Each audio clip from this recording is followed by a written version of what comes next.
Bonjour Léa. Bonjour. Donc, dans le cadre de ta chronique écolo, cette semaine, tu es allée sur le terrain pour assister au lancement de la nouvelle politique environnementale de la Ville. Oui, donc le 18 avril dernier, j'ai assisté au lancement de la nouvelle politique environnementale de Vaudreuil-Dorion.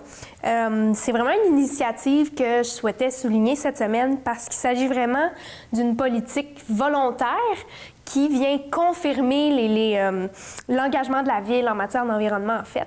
Et c'est sur 5 ans, donc jusqu'en 2022. Puis, surtout, il faut savoir que c'est en fait un processus qui a débuté depuis mars dernier. Il y a eu des consultations publiques citoyennes, puis la politique est vraiment basée sur les suggestions des citoyens qui ont été données à ce moment-là.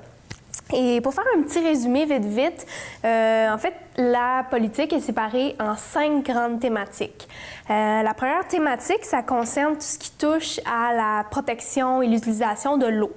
Donc, comme Vaudreuil-Dorion, on le sait, est bordé par plusieurs cours d'eau, des rivières, le lac des Deux-Montagnes.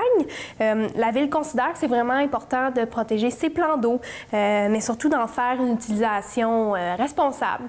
Donc, on parle aussi de gestion des eaux usées et même de gestion de l'eau de pluie. Ensuite, la deuxième thématique concerne tout ce qui touche l'agriculture, l'urbanisme, l'aménagement du territoire, les matières résiduelles. Donc, c'est vraiment une grande thématique, mais en gros, la Ville souhaite d'abord favoriser l'autonomie alimentaire, donc en fait de l'agriculture urbaine. Donc, notamment tout ce qui est l'implantation de jardins communautaires, de ruches urbaines ou même de pôles urbaines. Puis aussi, la Ville s'engage à faciliter l'alimentation locale dans la région. Au niveau des matières résiduelles, le but premier, c'est de réduire à la source, donc de valoriser le principe du zéro déchet. Évidemment, il va aussi y avoir l'implantation du fameux bac brun qui s'en vient très bientôt. Et pour ce qui est de l'urbanisme, là, c'est toute la question des îlots de fraîcheur. Donc, on veut planter plus d'arbres dans les parcs, dans les rues pour justement créer, c'est ça, des îlots de fraîcheur. Ensuite, la troisième thématique, ça concerne les changements climatiques et l'efficacité énergétique. Donc, on parle notamment de faciliter les déplacements à vélo, donc le transport actif, mais aussi de réduire les gaz à effet de serre émis par les activités de la Ville, qui va notamment essayer d'utiliser des voitures électriques, installer des bornes électriques, etc. Puis, la quatrième thématique touche tout ce qui est la conservation et la préservation de la biodiversité. La Ville de Vaudreuil-Dorion souhaite notamment développer son réseau de parcs nature, mais aussi de faire beaucoup d'éducation et de sensibilisation à ce niveau-là. Et finalement, la cinquième grande thématique, c'est qu'en tant que ville verte, Vaudreuil-Dorion souhaite vraiment être reconnu comme un leader dans la région, mais aussi partout dans la province en matière d'environnement, surtout en venant impliquer les citoyens dans tout le processus. Donc, c'est à peu près ce qui résume la politique environnementale. Évidemment, elle est beaucoup plus exhaustive. Je sais qu'elle est désormais accessible sur le site web pour ceux et celles qui voudraient aller jeter un petit coup d'œil. De mon côté, j'avais quelques petites questions.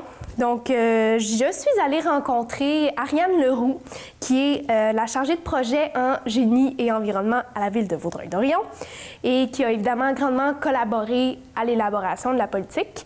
Et je vous invite à visionner l'entrevue qui a été réalisée.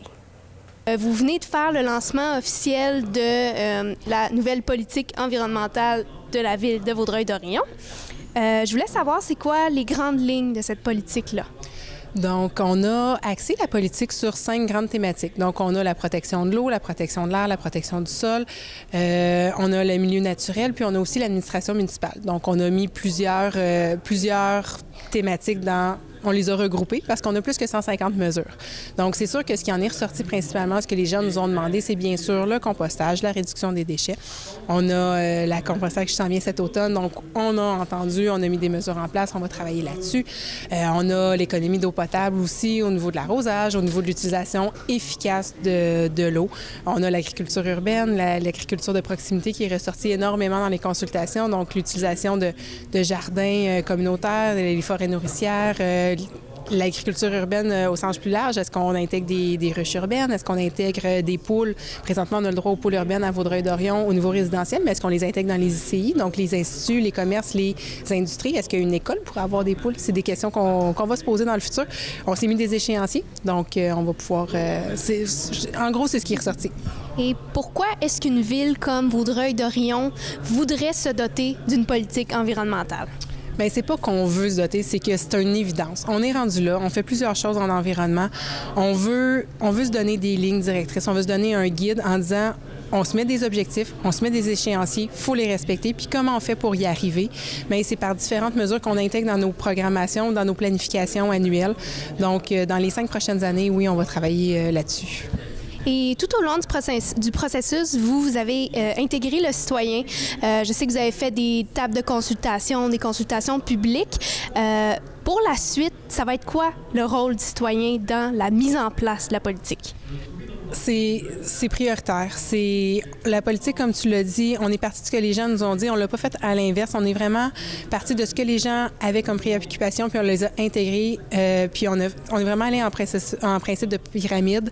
Donc, pour vraiment que ça représente le citoyen. Donc, le citoyen va être là tout au long de l'application, de la mise en œuvre de cette politique-là, au niveau de donner son opinion, au niveau de donner son avis. Nous, on s'est doté d'un processus d'audit interne. À chaque année, on va se re-questionner à savoir si on est sur la bonne voie, si on a atteint nos objectifs, si on est sur la bonne voie pour atteindre nos objectifs. Puis pour ça, on a besoin que les citoyens soient là puis continuent à nous donner leur opinion. C'est pour ça qu'on intègre, ça a été annoncé ce soir, donc on peut en parler, des citoyens sur le comité environnement. Donc on a 3 postes qui se sont ouverts. À partir de ce soir, les candidatures sont ouvertes.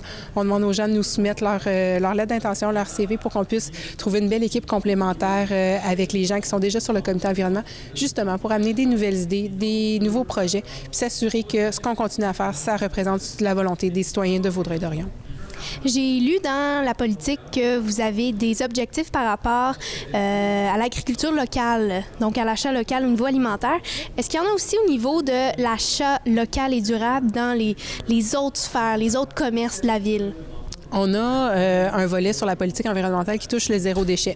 Donc, on a travaillé en collaboration avec Cindy Trottier qui a mis sur pied le circuit zéro déchet. De permettre à nos commerces de s'afficher comme quoi ils prônent le zéro déchet. Ils permettent à leurs clients d'apporter leurs plats, d'apporter leurs sacs, leurs contenants réutilisables. On a un volet aussi au niveau de la réduction des déchets. On a différents volets, oui. Et la politique, c'est une politique sur 5 ans, donc jusqu'en 2022. C'est quoi le plan après 5 ans? Après 5 ans, on recommence. On regarde où on est rendu, on regarde ce qu'on a fait dans les 5 dernières années, puis on se redonne des nouveaux objectifs, des nouveaux échéanciers. C'est pas quelque chose qui s'arrête, c'est un processus continu. C'est juste que de faire une politique sur 50 ans, ça peut être un peu essoufflant, ça peut être un peu long. Donc, nous, on a choisi de la faire sur 5 ans, comme je te disais, avec un processus à toutes les années. Puis après 5 ans, bien, on se redonne des objectifs parce qu'on a quand même 150 mesures qui sont là, qu'il va falloir continuer aussi. Bien, merci beaucoup. C'est vraiment une très belle politique qui a été développée par la Ville de Vaudreuil. Donc, merci. Bien, ça me fait un grand plaisir. Puis, on vous invite à la consulter sur le site Internet de la Ville. Les mesures sont là, puis on espère que les gens vont pouvoir se l'approprier. Merci. Merci beaucoup. Alors, excellent travail sur le terrain, d'excellentes entrevues, encore une fois, Léa. Merci.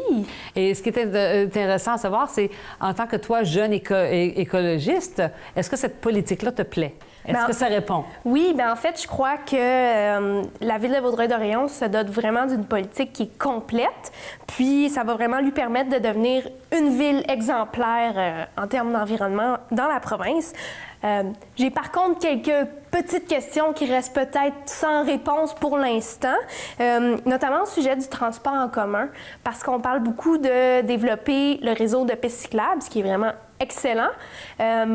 Je sais que le dossier du transport en commun, c'est pas nécessairement le mandat de la Ville de Vaudreuil-Dorion, mais je pense qu'en tant que ville qui est desservie par beaucoup de services de transport, il y a quand même un travail à faire à ce sujet-là. Tout simplement, ça peut être tout simplement pour inciter la population à utiliser les transports qui sont disponibles.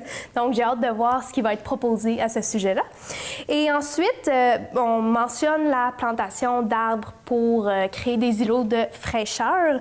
Par contre, j'aurais aimé savoir s'il y a des solutions qui sont prévues pour tout ce qui touche à la problématique de la grille du frêne. Donc, on le sait, à Vaudreuil, il y a des arbres qui sont contaminés, qu'on va devoir couper. Donc, j'aimerais savoir qu'est-ce qui peut être fait comme projet à ce niveau-là pour valoriser le bois du frêne qui appartient en fait aux citoyens parce que c'est des arbres publics. Donc, c'était mes 2 petites questions qui restent en suspens pour l'instant, mais je suis certaine qu'on va avoir des réponses très prochainement. Et c'est ce qui complète ma chronique pour cette semaine, qui, selon moi, souligne vraiment une excellente nouvelle dans la région. J'espère que les autres villes vont emboîter le pas, puis se doter, elles aussi, d'une politique environnementale. Sinon, dans le reste de la région, il y a quand même des belles initiatives à souligner. Je pense notamment à Sainte-Marthe, qui veut instaurer des bacs intelligents pour sa gestion des matières résiduelles, donc, ce qui est très bien. Comme toujours, je vous invite à aller vous abonner à ma page Détruite Écolo. Vous pouvez aussi commenter vos impressions par rapport à la nouvelle politique, n'hésitez pas. Et sinon, on se retrouve la semaine prochaine pour un petit résumé de mon expérience en kayak pour la 4e édition de la descente annuelle de la rivière Baudette.